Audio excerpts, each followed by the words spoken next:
ओम गं गणपतये नमः। बच्चों, आज मैं तुम्हें एक बहुत सुंदर कहानी सुनाने जा रही हूँ।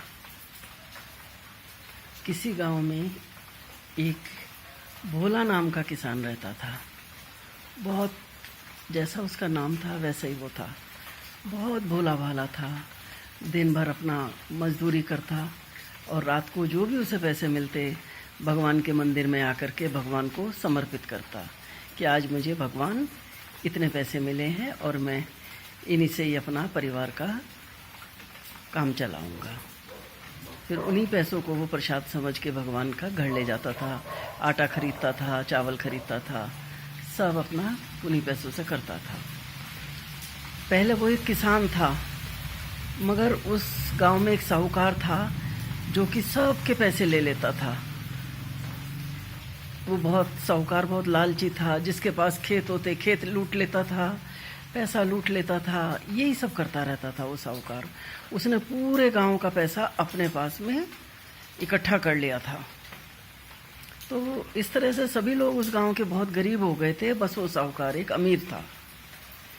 चलो धीरे धीरे समय बीतता रहा।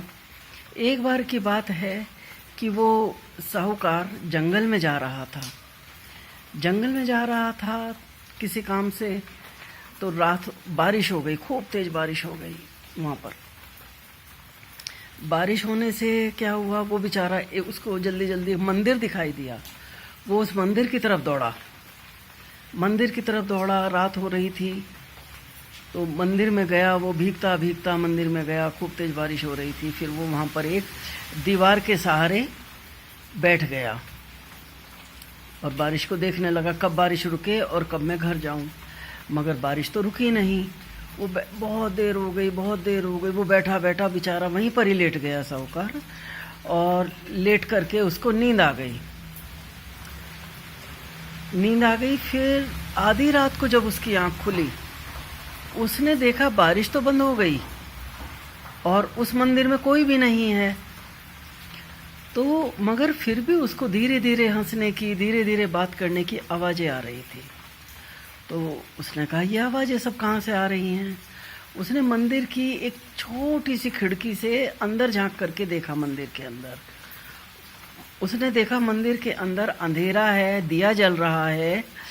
वहाँ पर शंकर जी, पार्वती और गणेश जी, तीनों की जहाँ पे मूर्तियाँ थी, शिवलिंग था और पार्वती और गणेश जी की मूर्तियाँ थी। तो उसने देखा ये आवाज़ तो वहीं से आ रही है। एक स्त्री की आवाज़ थी और एक पुरुष की आवाज़ थी। तो उसने देखा, अरे ये तो गणेश और पार्वती बात कर रहे हैं। तो वो हैरान होकर के उनकी बातें सुनने लगा। उसने खिड़की से अपने कान लगा दिए और उनकी बातें वो बहुत ध्यान से सुनने लगा। तो गणेश जी जो हैं अपनी माता को बता रहे थे कि ऐसे ऐसे दिन में कौन कौन आए और क्या क्या हुआ, कौन क्या क्या मांग रहा था। कोई धन धान्य मांग रहा था, कोई पुत्र मांग रहा था, कोई कह रहा था मैं एग्ज़ाम में पास हो जाऊं, कोई कह रहा था मेरा प्रमोशन हो जाए। इस तरह से सब लोग कुछ ना कुछ मांग रहे थे। तो गणेश जी अपनी माँ को बता रहे थे। तो माता कहने लगी, हाँ बेटा, सब लोग कुछ ना कुछ मांगते ही रहते हैं, मगर इनमें से कौन तुम्हारा सच्चा भक्त है?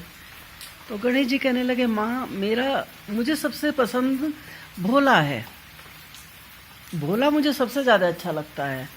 तो पार्वती जी ने कहा कि ऐसा क्यों? कहने लगा, गणेश जी बोले कि वो बेचारा सुबह सुबह दर्शन के लिए आता है, हाथ जोड़ करके काम पे चला जाता है, कुछ मांगता नहीं है, मुझसे कुछ भी नहीं मांगता। बस कहता है भगवान मुझे आशीर्वाद दीजिए ताकि मैं मेहनत से अपना काम कर सकूं। फिर बेचारा रात तक उसे जो भी मिलता है आकर के हमारे चरणों में रख देता है और संतोष भाव से जितना मिलता है उसी से अपना वो घर चलाता है। कभी ये नहीं कहता पहले मैं किसान था, मेरा खेत लूट लिया गया, मेरा पैसा लूट लिया गया, मैं गरीब हो गया, कभी नहीं कुछ मांगता। तो खैर इस तरह से मुझे वो भोला बहुत प्यारा है। तो पार्वती जी बोली, तो बेटा उसकी मदद करो, कुछ उसको धन दो, वो बेचारा इतना गरीब है। तो ये संसार में ऐसा नहीं करना चाहिए ना कि जो भले लोग हैं वो बेचारे जो कोई कुछ मांगता नहीं है उसको कुछ दिया ना जाए। तुम उसकी कुछ मदद करो, उसको कुछ पैसा वैसा दो, बेचारा पूरा परिवार का पालन पोषण करता है और वो लोग आधा पेट खा करके ही सोते हैं।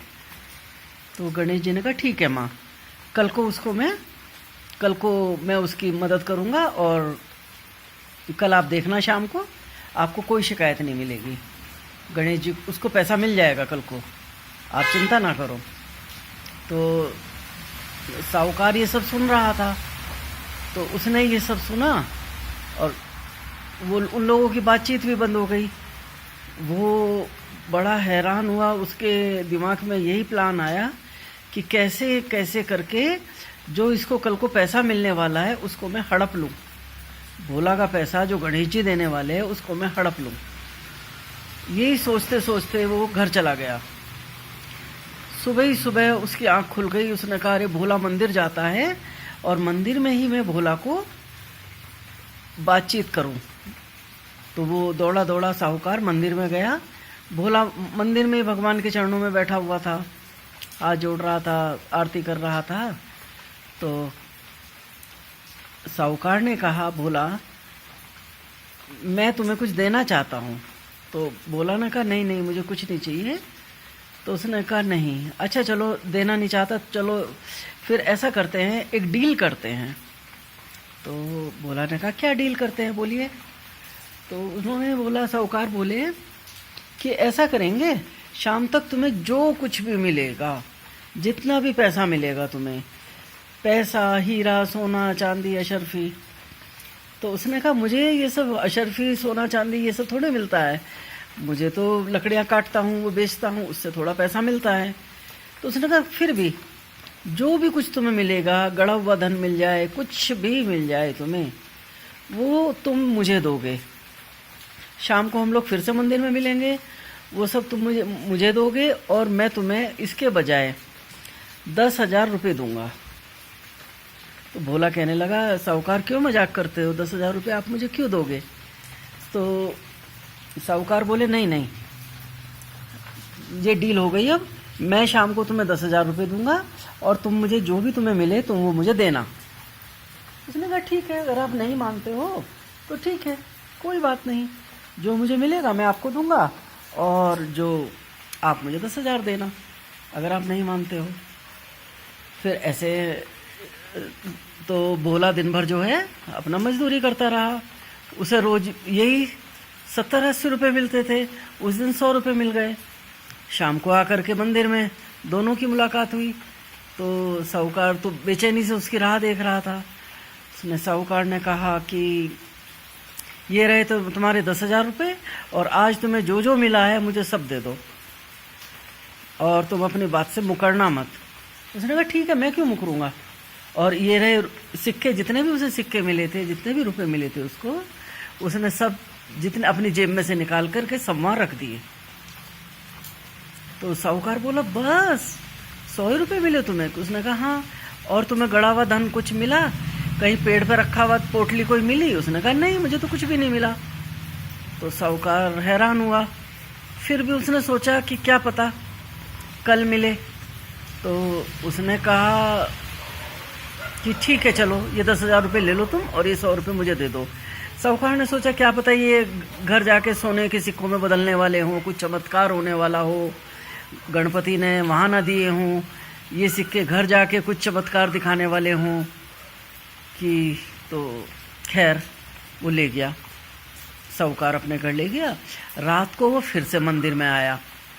मंदिर में आकर के उसने फिर से वो लेट गया। रात को फिर से उसे भगवान की बात करने की आवाज़ सुनाई दी। तो भगवान की बात करने की आवाज़ सुनाई दी। फिर वो उठ के उसने खिड़की से कान लगा दिए कि क्या बात कर रहे हैं भगवान, क्या बात कर रहे हैं भगवान। तो उसने सुना कि पार्वती जी फिर से गणेश जी से कह रही कि बेटा तुमने उस गरीब किसान का भोला का कुछ किया।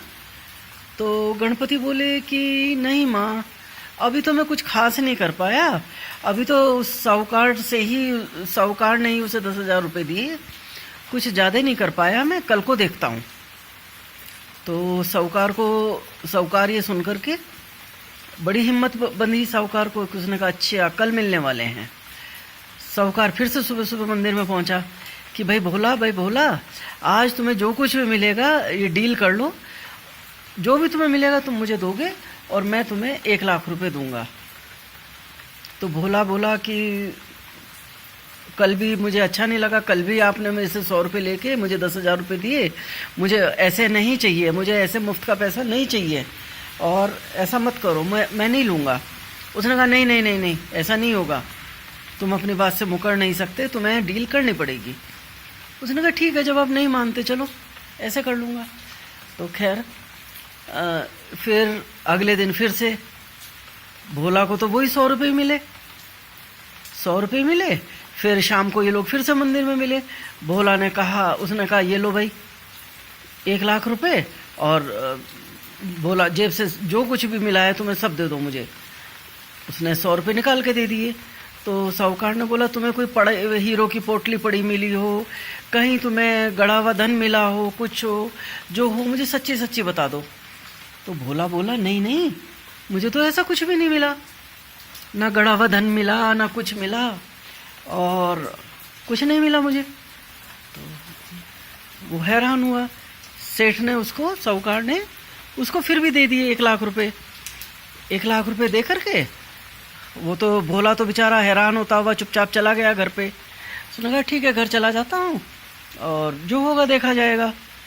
फिर साहूकार फिर रात को आया।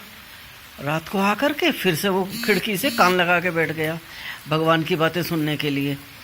तो भगवान उसको कह रहे थे, पार्वती जी गणेश जी से कह रही थी कि बेटा तुमने कुछ किया उसका? तो उसने कहा हाँ माँ, कुछ ज़्यादा नहीं कर पाया, मैं कुछ ज़्यादा नहीं कर पाया, अभी तो साहूकार ने ही उसको 1 लाख रुपए दिए, ज़्यादा नहीं कर पाया मैं उसका। तो कहने लगी कि अच्छा, तो और क्या करना चाहते हो?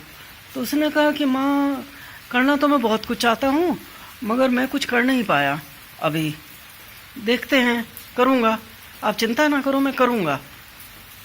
ठीक है। फिर ये सुन कर के और माँ ने कहा कि भाई उसके जो खेत खलियान है वो भी वापस दिलवाओ। ऐसी क्या बात है, वो मजदूर बना घूम रहा है बेचारा, वो तो किसान है, उसके खेत वेत वापस करवाओ।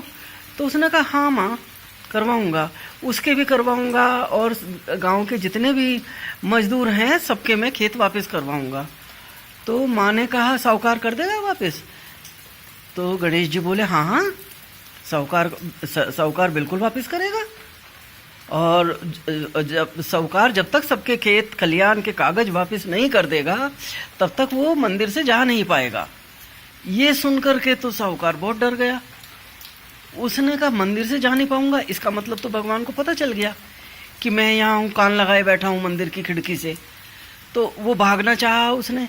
जैसे उसने भागना चाहा, उसने देखा कि उसका कान तो वहीं चिपक गया था, मंदिर की खिड़की से उसका कान चिपक गया था वहाँ पर। तो वो तो उसने बहुत कान को खींचा, उसका कान लाल हो गया, उसको चक्कर आने लगे। वो हार के बेचारा वहीं की वहीं बैठ गया कि हाय, दर्द से चिल्लाता हुआ कि कोई मेरा कान छुड़ाओ, कोई मेरा कान छुड़ाओ। मगर वहाँ तो कोई था ही नहीं, वो तो जंगल में मंदिर था, वहाँ तो कोई नहीं था। तो वो बहुत परेशान हो गया, रोता रोता वो रोता रहा, चीखता रहा। फिर धीरे धीरे सुबह हो गई।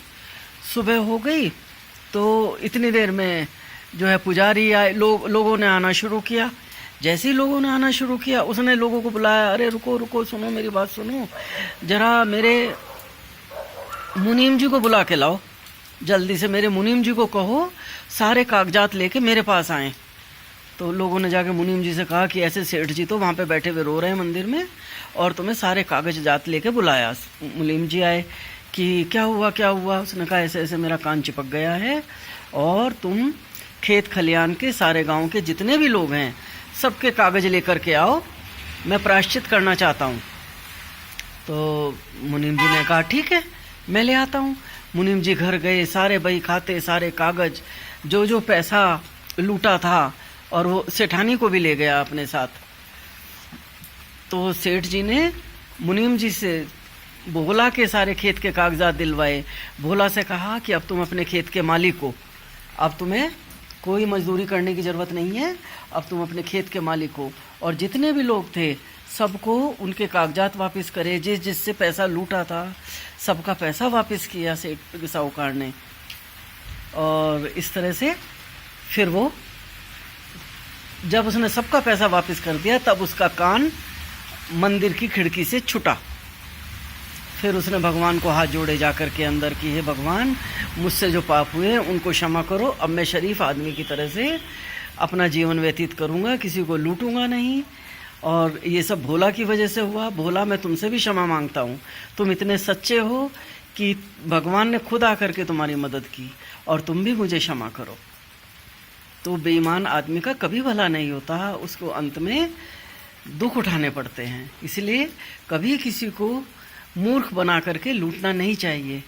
ईमानदारी से अपना जीवन यापन करना चाहिए, संतोष के साथ। जैसे भोला करता था, जितना मिलता था उसी में खुश रहता था, संतुष्ट रहता था, वैसे ही हमें करना चाहिए।